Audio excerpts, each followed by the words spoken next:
Welcome to Paranormal Heart, a place where people can talk about their paranormal experiences. With your host, Kat Ward.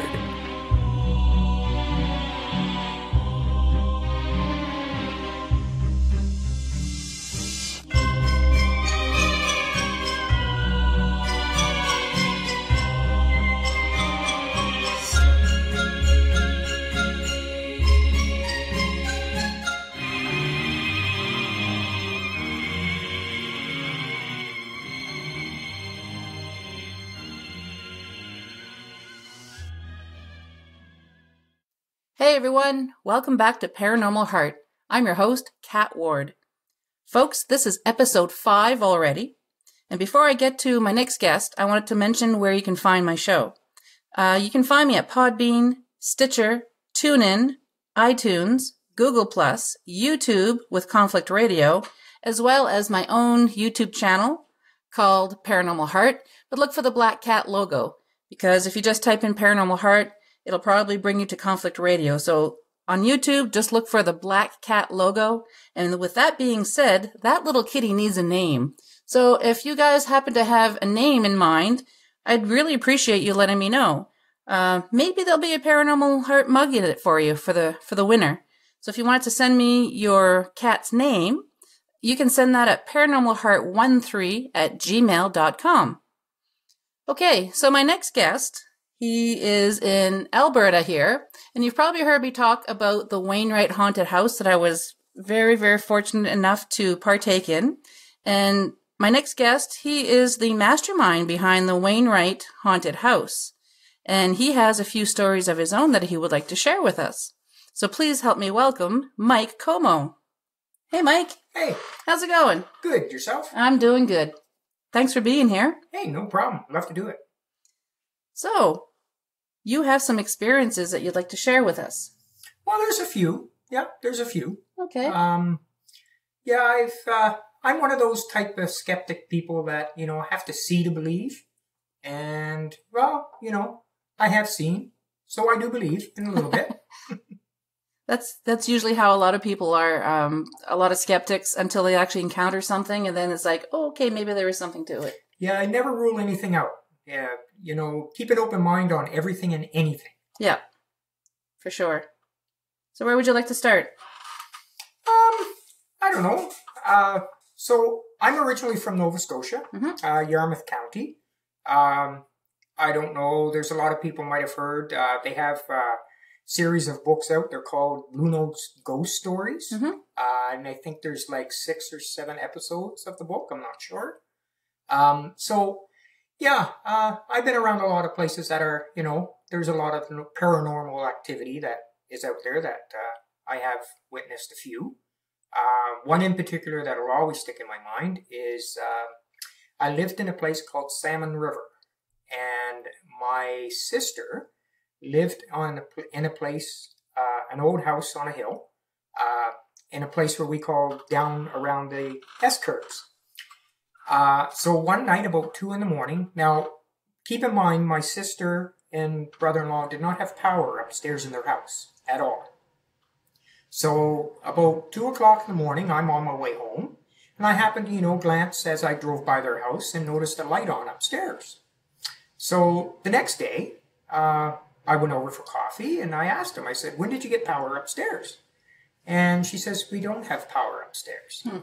I said, what do you mean? She says, we don't have power upstairs. I said, well, there was a light on in Sean's bedroom. Now, Sean was my nephew, which unfortunately passed away at 3 months of SIDS. So they never had power upstairs, and they just had a lamp that sat on a nightstand next to his crib. And when I drove by that night, there was a light on in the ceiling. So it kind of confused me a little bit. And then when I confronted them and asked them when they had power, and they thought I was crazy. And then, there was definitely a light on in his bedroom. Did they ever encounter anything themselves? Yes. It would be the day of his christening. So one of the weird things was, after his christening, they all went out to the cemetery where my grandparents are laid to rest. And they took a photo of all the grandkids. And the freakiest thing is Sean, in the photo, he is sitting in the exact spot of where he's buried, which was kind of weird. Yeah.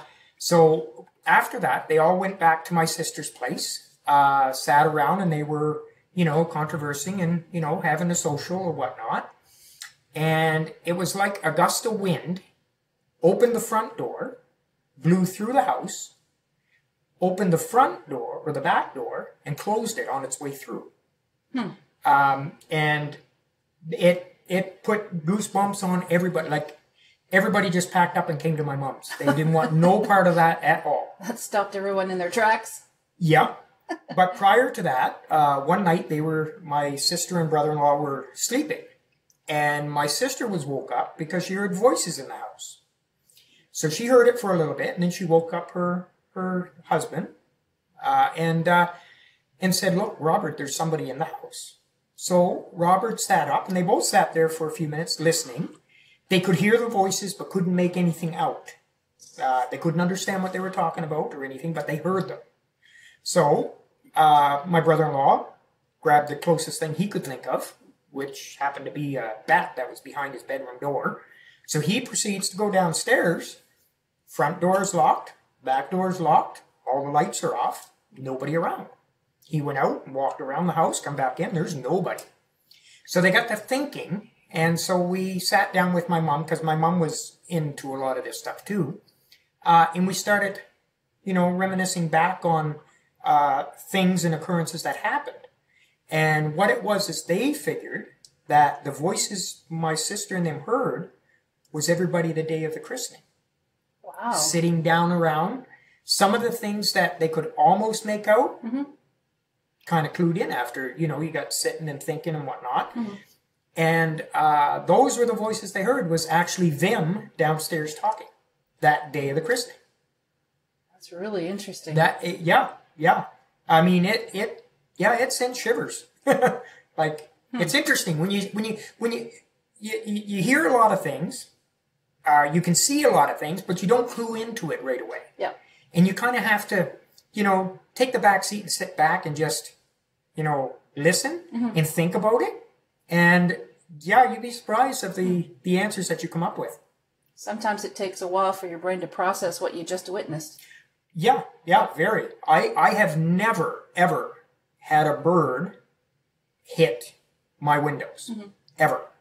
So one day I'm walking in Vermilion, and I'm walking down the side street, and I heard this kerthunk, a squeal, and that was it. I just happened to look over, and there's a bird flew into the window hard enough that caught me off guard.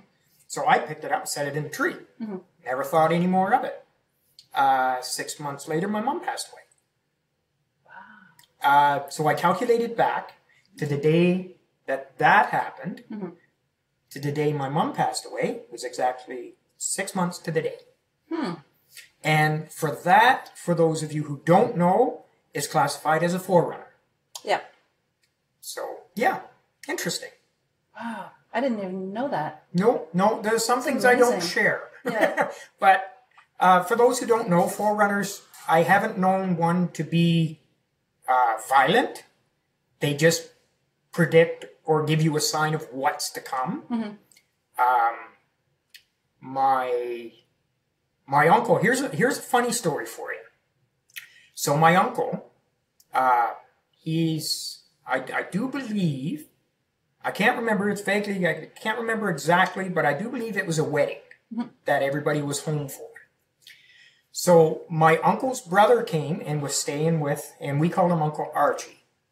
And he told us for years that his house was haunted by a lady named Grace Kelly. Not the Grace Kelly. I don't know. All I know is the name was Grace Kelly, is who he called her. So this one particular day, his brother, and I'm bad for names, I can't remember his name, but he came after the ceremony and that, and he was going to go and have a nap. So he went back to my Uncle Archie's, sat down on the couch, took a boot off. And he said he heard a voice saying, "It's just you and me now." So he never thought anything of it. Proceeded to take the next boot off. And again, he heard the same word, same phrase. "It's just you and me now." So the funniest thing is when he told us the story, he said, "But I put my other boot back on.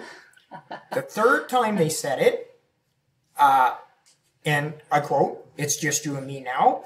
He says, 'It's just going to be you as soon as I get this other boot on my foot.'" And I thought it was just a gimmick or, just a little joke that he made up or something. The man would not set foot in his house after that day. It was his own house? No, it was his brother's house. His brother's house, right. Yes. So he would come and visit his brother. We'd sit out on the lawn or out on the deck. He would not enter the house.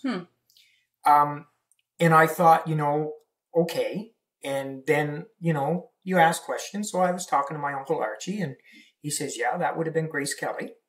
So if anybody knows anything about Nova Scotia, up and around the Kentville area, now where my Uncle Archie and Aunt Lil lived, there's a place, we called it the dump. So it's up around a gravel pit and up over a hill, and it's up in there. Well, way back in, I'm going to say the early 30s, early 40s, they used to hang people as trials, right? Like way back when. There was an old tree up there, which was called, nicknamed it Hangman's Bluff. And that is actually in the Blue Nose Ghost book. If you get the right, season, it is actually in the book. They give a little write up on it and whatnot. So, yeah. So, like I said, I'm a skeptic. I need to see to believe. I don't rule anything out. Same as UFOs. Yeah. I've never seen one. I'm not going to say there isn't one. Right? So, yeah. So the voice that he heard for the "It's just you and me now," was it a woman's voice? A woman's voice, yes. Voice. Yep. Wow. He specifically said it was a woman's voice. And after that day, he would not set foot in his brother's house after that. And I take it his brother had already experienced something similar in the house? Uncle Archie did, but he never ever talked about it. That's too bad. He always stated that, some things are better left unsaid, because us being kids, some families, they thrive on, ghost stories and scaring people and whatnot. Uncle Archie was a little different. He didn't mind telling the stories, but didn't want to frighten you in the process, because he always liked people coming around and enjoyed it. And he didn't want to tamper with anything like that. So a lot of it he kept to himself. He didn't really share a lot. Maybe it's because he experienced something that really, really creeped him out. And that is the next. Talk about it. And exactly. I never really brought the subjects up. I didn't really get into it much when I was that young. Knowing what I know now, if I knew it back then, there'd be a whole pile of questions I'd ask. I'd have dug and dug. But yeah, one particular, my grandfather, Comeau, he was military, and the one thing he really stressed upon is you weren't allowed to play cards on a Sunday. That was absolutely taboo. So one day I asked about it. I was, curious. So he told me a story. Now, I didn't believe it at first, but this is how the story went. They were playing poker on a Sunday night on the farm where I used to live, up in the Wolfville area of Nova Scotia. Yep. So there was, there was my dad, my grandfather, my Uncle Harvey, a couple of other uncles. I can't remember which one. I think it was Uncle David and Uncle Billy, or I can't remember exactly who was all present. So there was a strange knock came to the door. So anybody knows in Nova Scotia, a stranger can knock on somebody's door. You're going to open the door and welcome them with open arms. Yep. It's known. That is what Nova Scotia people do. Yep. That is a maritime thing. So they invited this fella in to come in and get warm because it was a snowstorm outside. So he asked a question. He said, "What are you guys playing?" They all said poker, and he says, "Oh." Says, I'm not. He didn't seem to be much of a gambling man, but he says, I can bet you that I can sew 12 buttons across my chest and not draw a drop of blood. Well, if you came from knew any of my families and relatives, generally when they're drinking, they want to see it's on. You bring it, right? So sure enough, they accepted the challenge. So he sat there. Actually, my mom dug out the needle and thread, and so it began. After he was done, he took all the winnings off the table that he had collected from doing so, and he left. And I can't remember what he left behind. He left something behind, either on the chair or on the table, whatever. So, guys got up. I think it was my dad that got up and grabbed whatever it was and went out the door. No sign of it. The only thing left behind was a set of hoof prints that went from the front door out and around back of the house. Gone.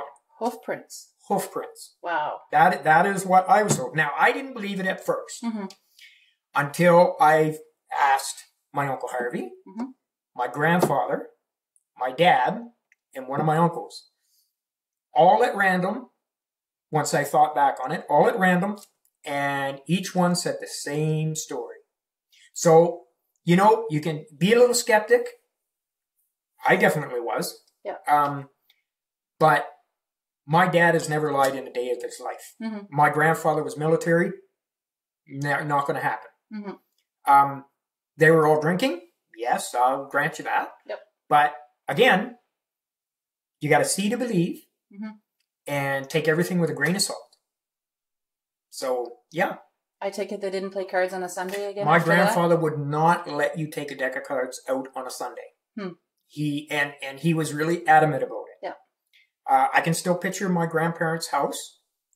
He had a day bed underneath the kitchen window, rocking chair in the middle of the floor, and with a stand next to it that folded out in front of the rocking chair and the TV was up on top of the fridge. So you could sit in the kitchen, watch TV, and do a puzzle or whatever in the rocking chair.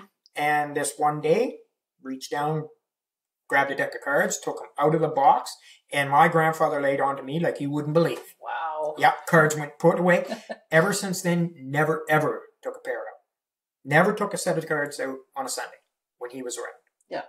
And it took a long time before my dad would even play cards again on a Sunday. After a while, yeah. After a few years, we, used to play. You play cards on a Sunday? Oh, yeah. Yeah. Oh, yeah, for sure. Yeah. Bring it on. Yeah. I'm game for anything. But, yeah. No, and like I said, it's like I don't rule anything out. Everybody has their own beliefs and reasonings and stuff. And, I don't deprive anybody of any of it. I'm not saying, you have to believe, but just keep an open mind. For sure. Yeah. So, yeah. Yeah. And then when I moved to Alberta, I was in bed one night. And this probably happened to me, and kid you not, you got goosebumps. My goosebumps have babies. So. Well, this is going to be a good one then. Oh, yeah. So I'm laying in bed. Now, I've had, I don't know if you want to say they were visions or whatever, deja vu. Yeah. Quite often I'll get. So these, I'm going to say probably a half a dozen times. 3 or 4 of the times I haven't even mentioned it to my wife because she'd go ballistic and gone. So, I'm laying in bed. This is about 1:30, 2 o'clock in the morning. And I wake up because somebody is sitting on the foot of my bed. Now, say what you want, but when I'm in my bed or in my own space, I know when someone's invading. Yes. So, and then it's like you're in a trance. You know it's there. You know what's happening, but you cannot move. You're in a state that it's like I'm wide awake. I feel it. I know it's there, but you cannot see it. And you haven't got the strength to move. You haven't got the strength to even pull the blanket off or anything. And this has happened to me probably a half a dozen times in the present house that I'm living in now. Wow. And I am safely in belief that it is my grandmother. Really? When my grandmother passed away, this would have been it would have been about 9:30 at night. Mm-hmm. Every night before my grandmother went to bed, I would go out in the kitchen. I'd get her a cup of tea, and I'd get myself a cup of tea. I'd go in and I'd sit with her just about every night. It was like a routine. I'd come home and we'd sit and we'd have a tea. So this one particular night, she was having a hard time breathing. Bottom story is she passed away, but she passed away in my arms. I held her up. I moved her to a chair. I brought her back to the bed. But by that time she was done. We called the ambulance showed up. They tried to resuscitate her and whatnot. It was just too far. She passed away at 89. It's a good age. Yep. But her and I were really close. So, but that particular night, my brother, he was driving home. He had just left the house and he was driving home. My Uncle Harvey was with him. So he wasn't alone. They were on their way. Now, earlier I mentioned my sister lived in a house on a hill. Okay. When my brother approached... The one with the light. The one with the light, yep. Yes. When my brother approached the house driveway, he slowed down to almost a stop to let a little old lady cross the road. My Uncle Harvey looked at him and thought he had two heads. And he says, "What are you doing?" He says, "Well, I stopped to let her go by." Uncle Harvey looked out and says, "Let who go by?" My brother Mark seen the woman cross the street. He actually slowed down so he wouldn't hit her. He slowed down so she could get across the street. My Uncle Harvey sitting right next to him didn't see it. Did not see anything. And we calculated back the moment my grandmother passed away, she was crossing the street to go where my nephew was.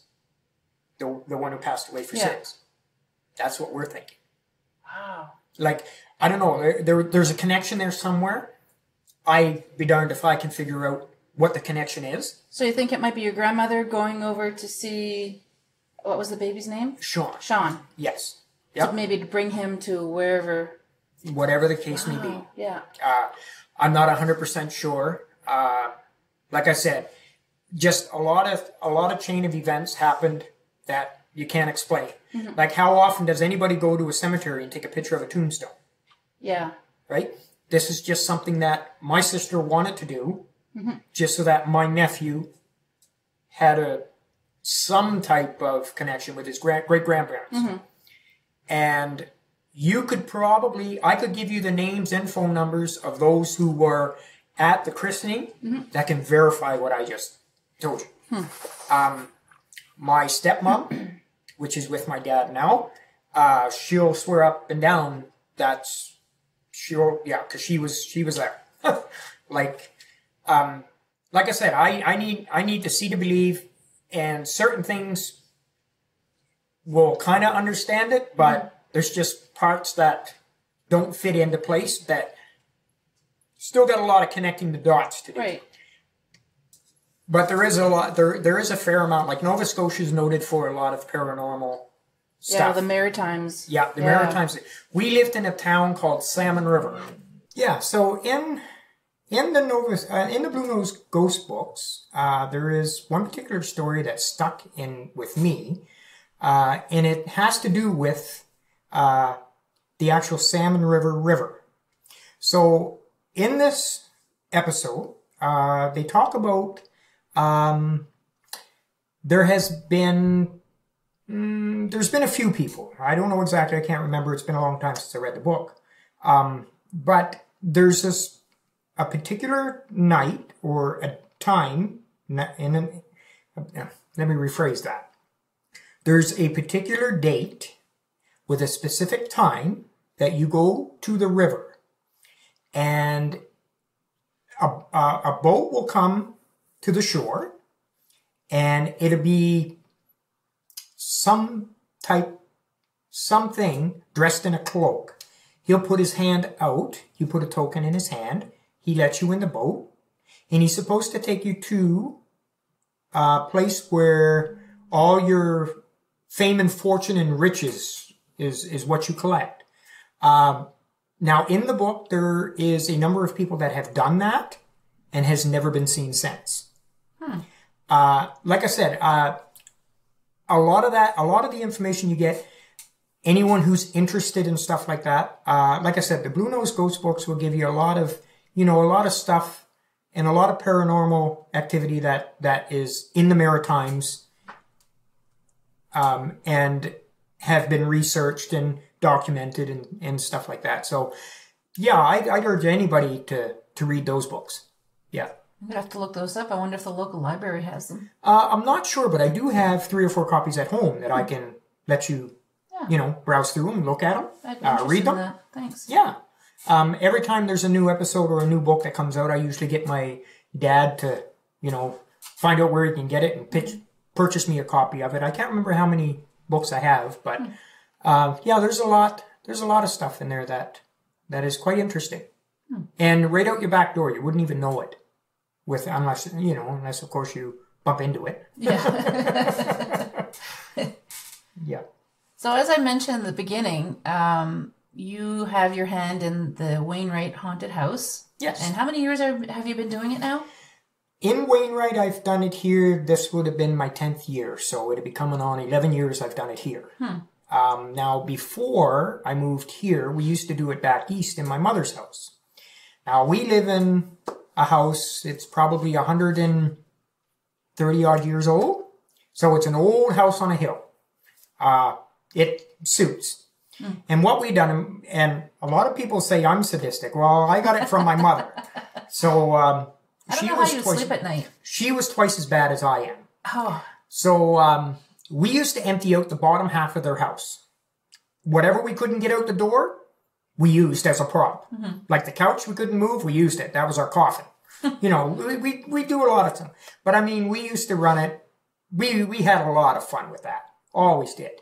Now here, a couple of years ago, we done it in the old Wainwright Hotel, which was said to be kind of haunted. Now, personally myself, loved the building, loved the location, but never once got spooked in there from doing the haunted house. The present location that we're in now, which is the old PMC, which is the old skating rink, the confectionery area out front, I get more goosebumps there than I did in the haunted in the hotel.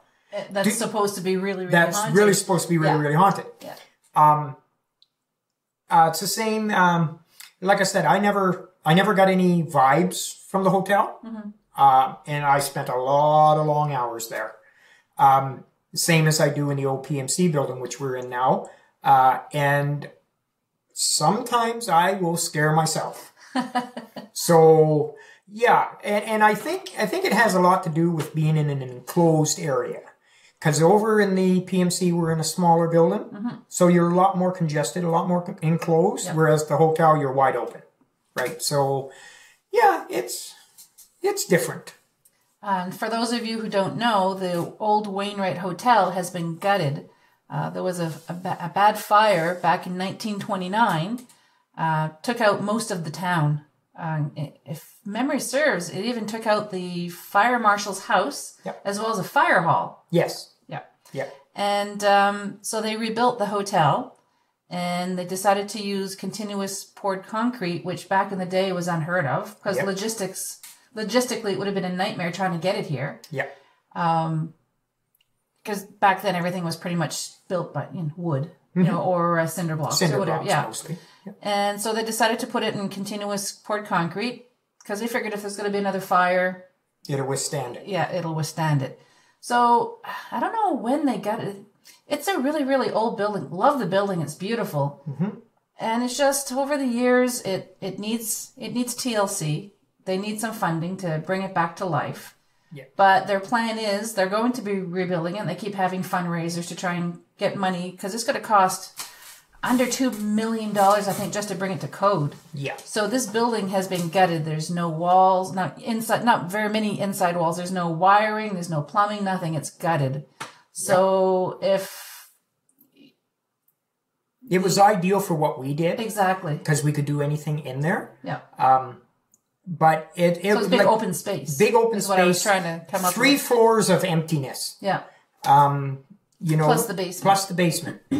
I still wanted to do something in the basement, but you got no access points. Like, you can get down and then it's sketchy. There's only one way in, one way in, one way out. There was another set of stairs, but they had that blocked off. So if they would have been able to open that up, you would have been able we could have been able to play something a little different. But but it was fun while we did it. It was. It was. And like I said, I didn't get any vibes from that building. I get more vibes and very, like, my hairs will stand up on end when I'm in the washroom at the Honey Pot. Oh, yes. The Honey Pot is noted is said to be haunted. It's a local restaurant. It's a local restaurant here on 2nd Ave. Yeah, it's a little pub. And you could probably talk to anybody there, and they will vouch that it is. I've talked to one lady that worked in as a assistant chef in there, and she'd be dicing up her lettuce or doing whatever, and she'll set something down beside her, move over and do something else, and then go back, and that'd be gone. And it'd be over on another table somewhere or somewhere out of her reach that she hasn't even been near. So, yeah. And like I said, I can go in the restaurant, I can go in the lounge, everything's fine. But when you walk downstairs and you're into the washroom, I just get goosebumps everywhere. My hair stands up on end. You swear to God you're not alone. Like, you get that feeling. Yeah. So, yeah. So at the current location of the haunted house, have you had any experiences there other than just having the feeling? No experiences. Like I said, we have tons and tons of props, a lot of animatronics and stuff. I have put stuff out. I have set stuff up. I'd be in another room doing something, and I will hear something in the other room. Now, coincidence? Possibly. If you think I'm going to go check it out, no. I will continue where I'm at. I'm safer. But no, but I have never witnessed anything in there per se, other than, like I said, scaring myself out of my own stupidness. You know, I working in we have a long hallway that we decorate up as a forest, and we build a ramp and we walk up the ramp or whatever. And I set a ladder up on the ramp, and I accidentally bumped the ramp, and the ladder started walking down the ramp. Yeah, I shut everything off and left. I was done. That was about 12 o'clock one night, and I had enough. Yeah. So yeah, other than scaring myself, I've never experienced anything in there. I just get the sense of, you know, the sense of you not being alone in a spot when you know you're alone. So, yeah. I got that sense there, too. Yeah. Especially in that one room where... the one little room off to the side, off of that one room? No, it was right around the Witch's Den where we had that this past year. It was, you had to divide it. It was the Witch's Den, and yeah, in that location there. Even before we had all the animatronics and everything set up when you brought me to see the building. Oh, yes. Yeah. And, there was some things in that room I felt. You felt it, yeah. And like I said, you can feel the sense, you can feel a presence, but I've never experienced anything in there yet. And notice I said yet. Yeah. Because it is possible. Yeah. So, yeah. But like I said, I don't rule anything out. I keep an open mind on everything. Like I said, I've seen some stuff that, you know, you just can't explain it. So... life after death, yeah, I'm very positive it's there. Yep. And there is one. So, yeah. I just hope it's a good side to go to. Let's hope it's not too hot. Yeah, exactly. Any other experiences you want to discuss? There's one. I don't know if anybody has heard of the place back east. It's called the Churchill Mansion. And I sent you a picture of that. Yes. That's the big mansion on the hill overlooking Darlin's Lake. So years and years ago, my dad used to work there. Had like I said, this dad has seen things that, you know, can't explain. My grandfather, when he passed away, he had prostate cancer. So he was bedridden, and we brought a hospital. He didn't want to, he wanted to stay home. So we set him up with a nurse, and my dad looked after him right to the bitter end. Now, my grandfather, he was bedridden. He couldn't get out of bed. He was, the cancer kind of, took a beating on him. Yeah. So this one particular night, and my grandfather and my dad and I, every chance we got, we used to go and watch wrestling. And then and back east they called it Grand Prix wrestling. So, it was a thing that my dad and my grandfather and I, we get tickets, and we went to most of them. Every time they came to town, we always went. But then when my grandfather took sick, we kind of stopped doing that because my grandfather couldn't get out and go to that anymore. Well, this one particular night, we're sitting, my grandfather's watching TV in his bed in the living room where we had it set up. And Dad and I were out in the kitchen doing whatever, I can't remember now. And we heard this noise, and my grandfather was talking. And I looked at Dad and I said, has he done that before? And Dad says, no. So, we're curious. So we get up and we walk into the living room, and my grandfather just came unglued on us. And we said, Gramps, what's wrong? He says, well, you scared her. And I said, scared who? And he says, the lady. I said, what lady? And Dad kind of looked at me puzzled and says, there's no lady here. And my grandfather swore up and down, yes, she's standing right there. And when you guys came in, you pushed her aside and she left. And mind you, my grandfather, he's better. He needs help to set up, right?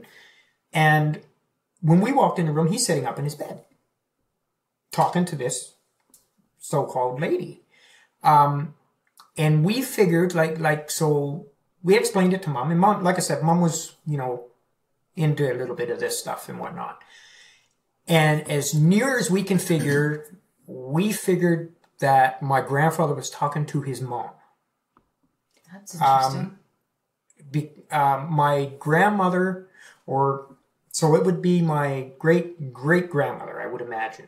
I think is how that would work. His mom would be my great-great-grandmother. I think so. I think.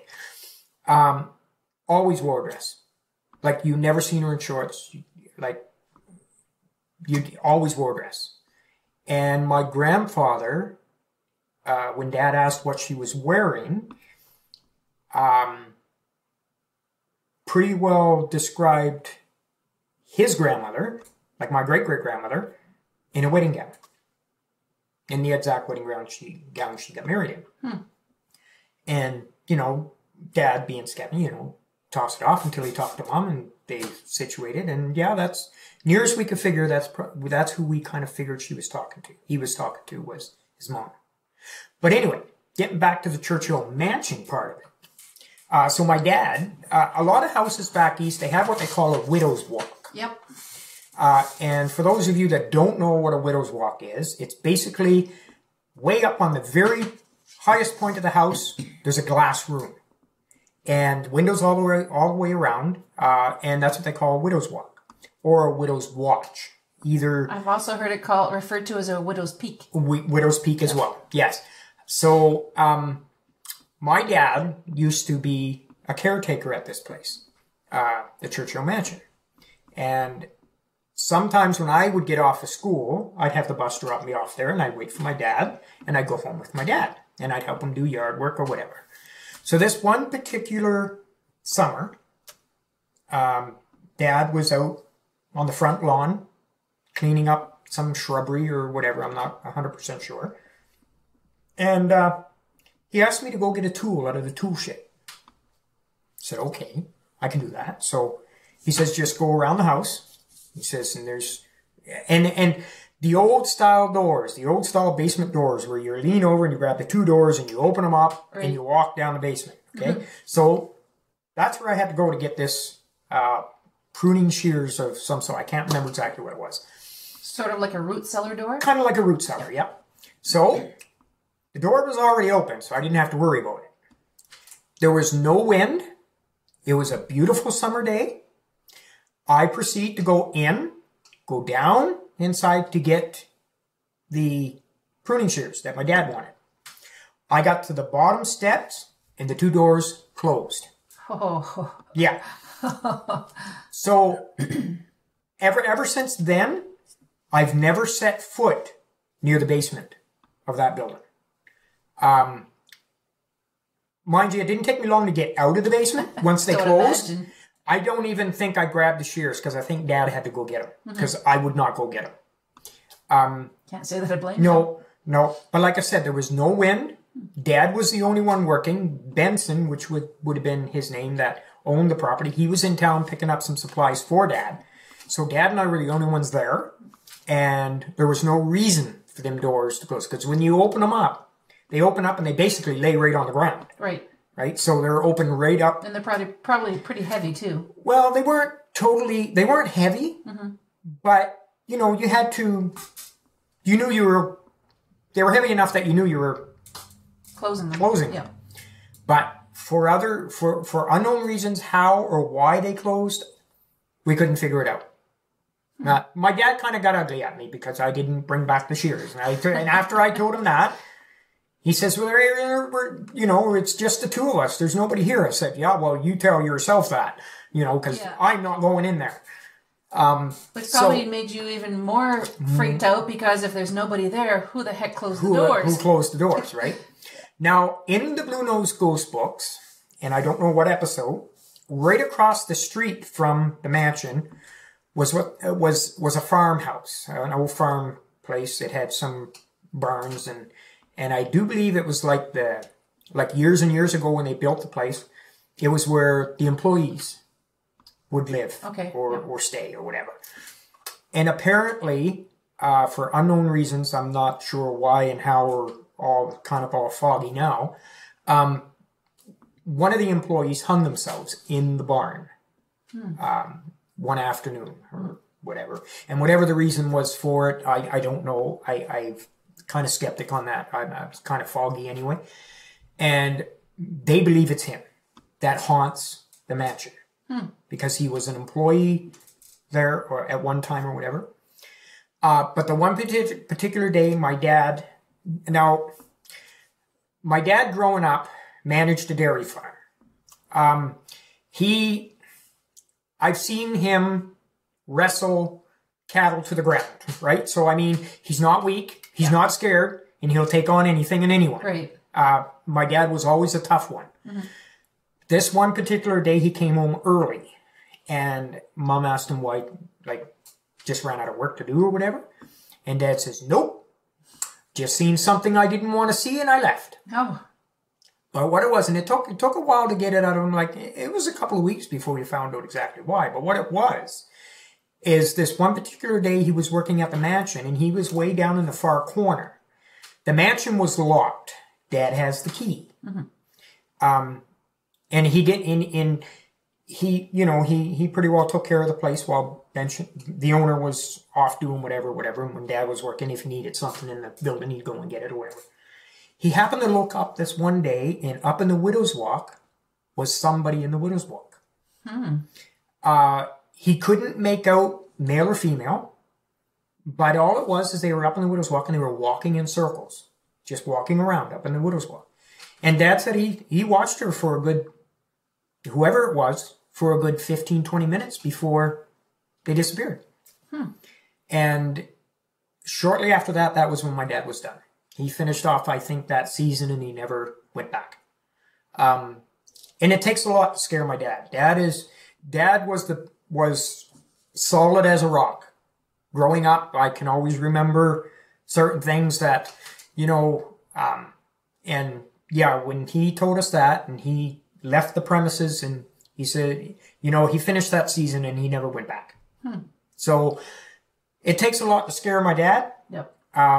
And if he says he's seen something, I do not rule it out.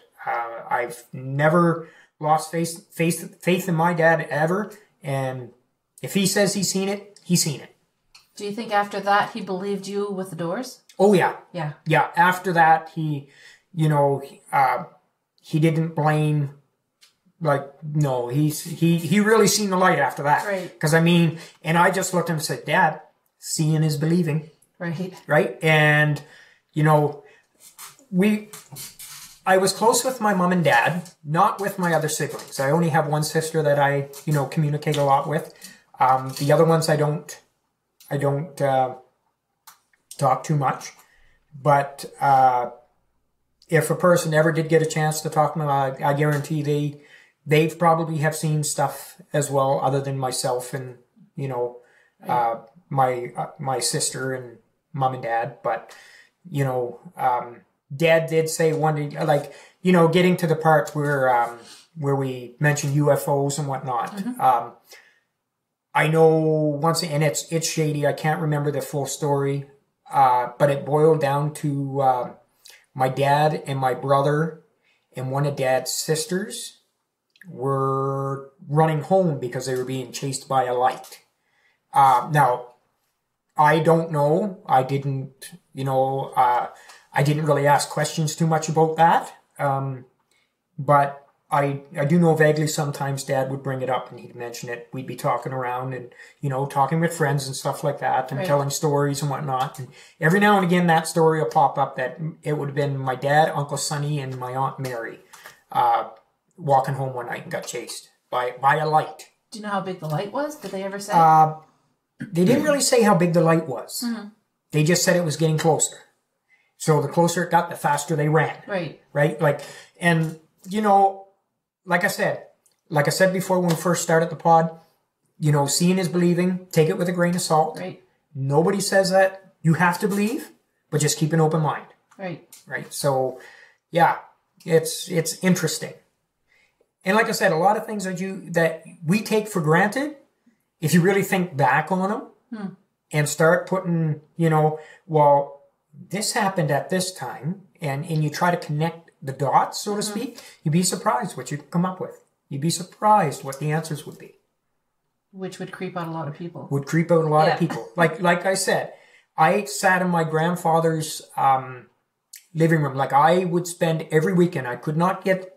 I lived in the town called Salmon River. My grandfather lived in North Chicago. Now, to drive it, 20 minutes to a half hour. Come Friday night, I'd walk to my grandparents for the weekend. Like, it would take me a good day to walk it. Quite the trek. Stick out my thumb, hitchhike if I had to. But many a times I've seen myself walk. And this one particular weekend, watching TV, got a glimpse out of my eyes. And now my grandparents' house, sitting in their living room, the TV was facing the corner towards the road. There was a big picture window facing the driveway, and another big picture window facing a meadow, which was across the road. Right. Beautiful surroundings and whatnot. This one particular night, about 1 o'clock in the morning, I'm watching TV, and coincidentally, kind of like a horror movie. So, you know, keep an open mind when I tell you this. So, I caught a glimpse of something going by the window. Never thought anything of it. Okay, goosebumps are starting to happen. I think it's time to change the movie. So I changed the movie to some type of comedy or something that was on. I wasn't tired. I'm a night owl. I'm up all hours of the night. You don't sleep. I don't sleep much. No. So this particular night, I changed the movie, put a comedy on, and again, seen this shadow, but go the opposite direction now. And I never mentioned any of this to anybody, due to the fact is, like I said, I need to see to believe. Some things I can see clear as day. Now, believe me if you want. Don't believe me, it's fine. You know what you see. I know what I've seen. And I don't, like I said, I don't rule out nothing. So I happened to get up, and we had the Venetian blinds where you turn the handle and they flip up and down, right? So I go to the window facing the driveway. Now, at the driveway, the corner of the driveway, there's a street light, and it lights up the whole, and I would say that would be the whole west side of the house. Mm-hmm. The other window, it would light up the street a little bit, but that's it. So I went to the driveway, opened the blind so I could see the driveway. Nothing out there. Everything was fine. Close that one. I walk out, open up the blind to the front street. And again, the minute I opened up the blind, it was like somebody just ran around the corner. So I said, okay, somebody's got to be playing a joke. So I proceeded. Now, the house is kind of shaped as an L. Mm-hmm. So the kitchen is off to one side. And mind you, this house now, to this day, is about 140 odd years old. I proceeded to go, and I went to the kitchen. Now, facing to the east, we have a big picture window in the kitchen, facing a pasture, and it's dark. There's nothing there.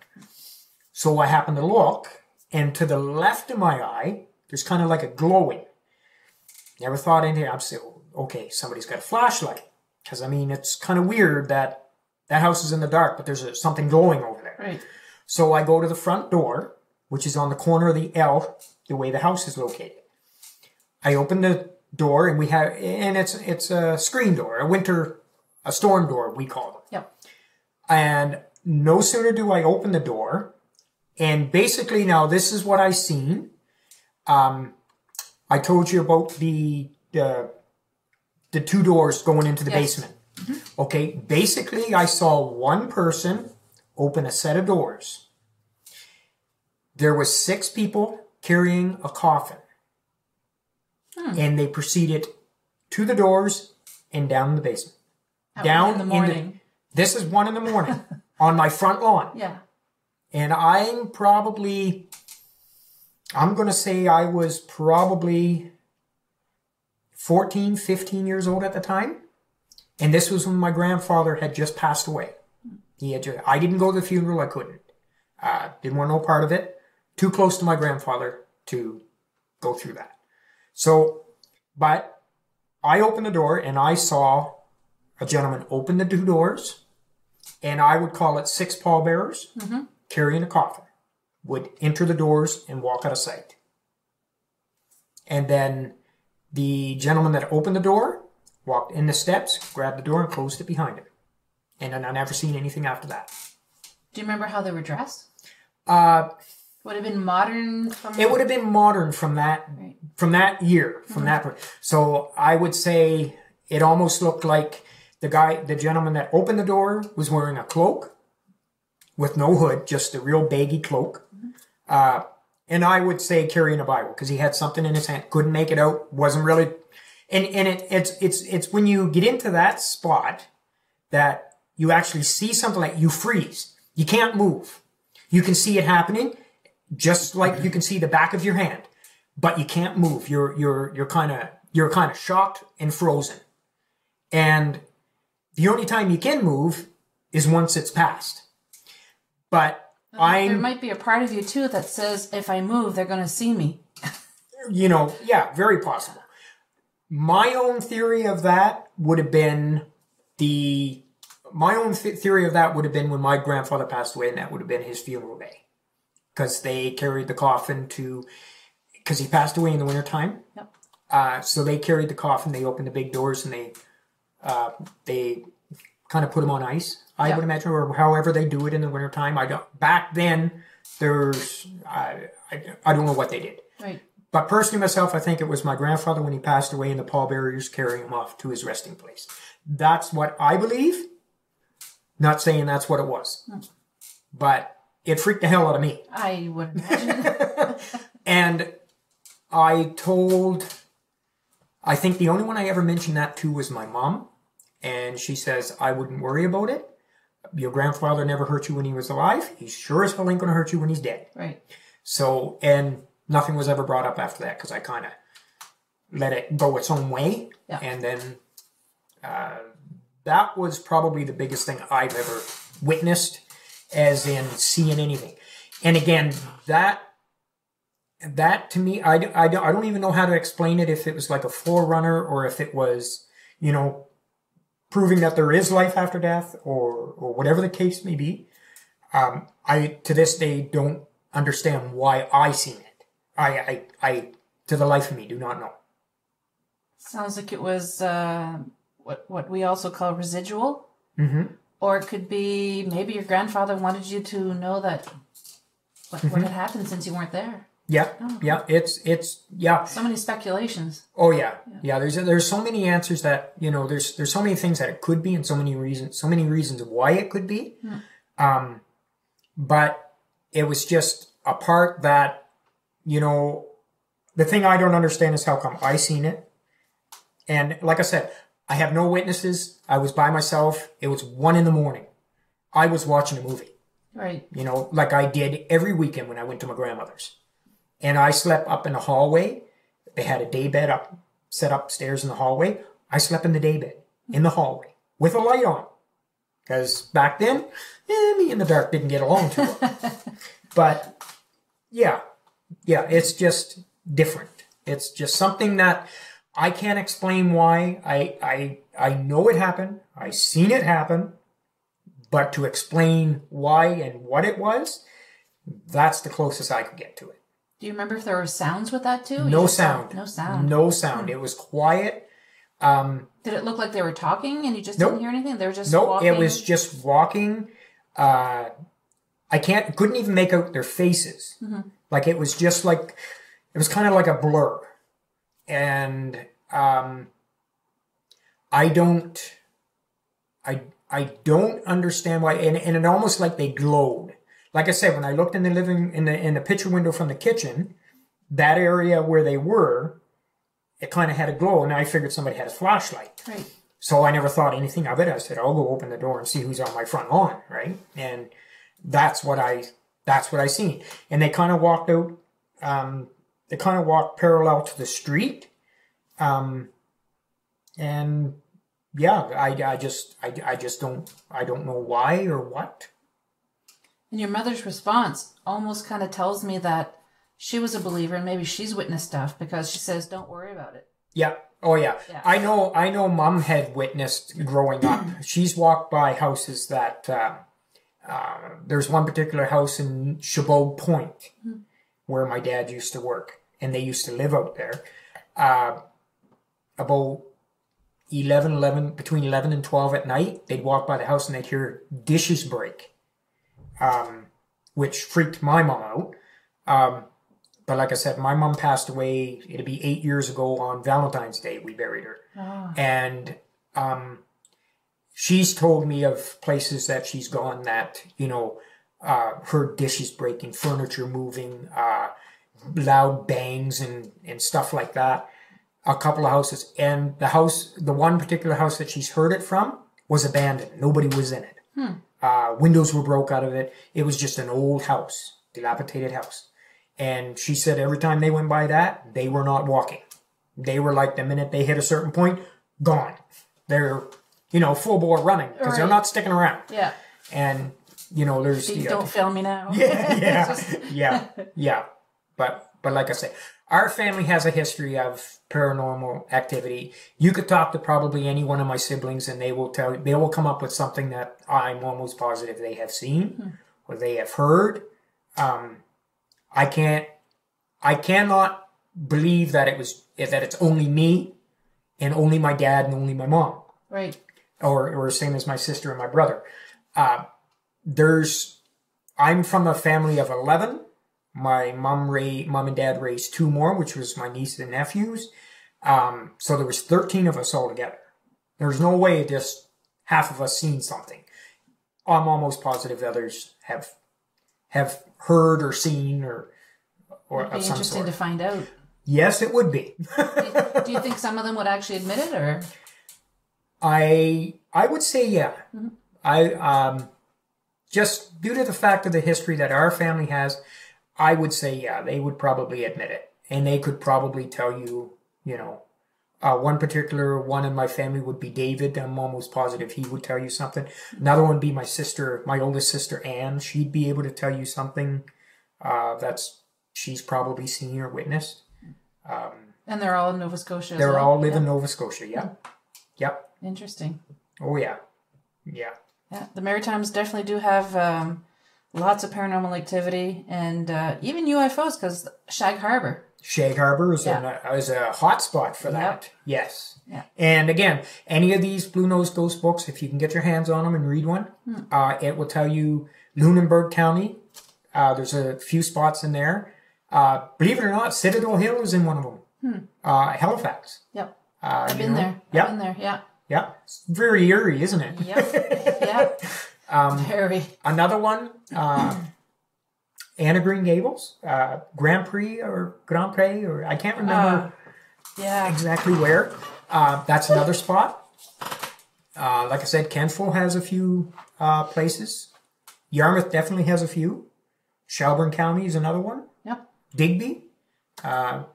They touch bases on just about any major spot in the Maritimes. And they're good for reading. They are really good books to read. Very interesting. Like I said, a person doesn't know what's out your back door if you don't broaden your horizons. Right. Just search. You know, and if nothing else, you learn a lot. Definitely. You know, you don't necessarily have to believe everything you hear, but just keep an open mind. Like I said before, and I've said it quite a few times already.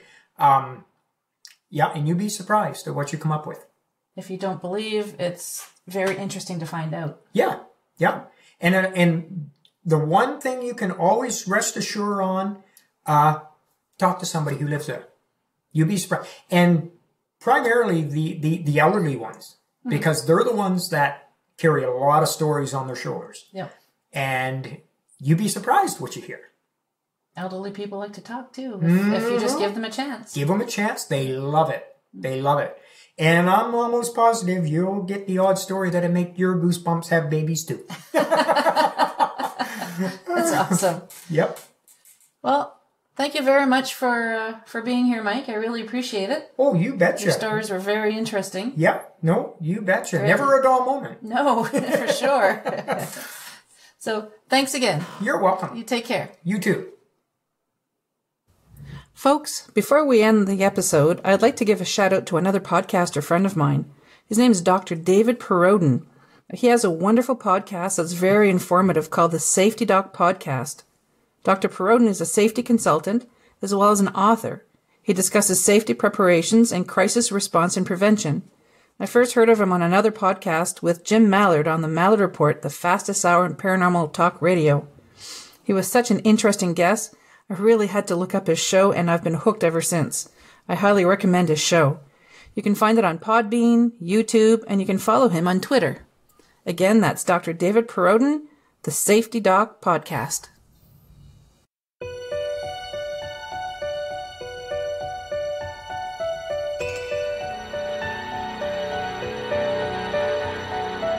Well, we've made it to the end of another episode. Thanks so much for listening. Until next time, take care of each other. And if you'd like to be on the show or have questions or comments, just drop me an email, paranormalheart13@gmail.com.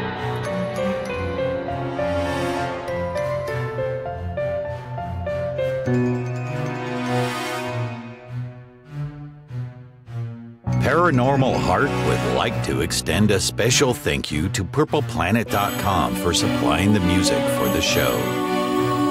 The views and opinions expressed on Paranormal Heart are those of the host and participants.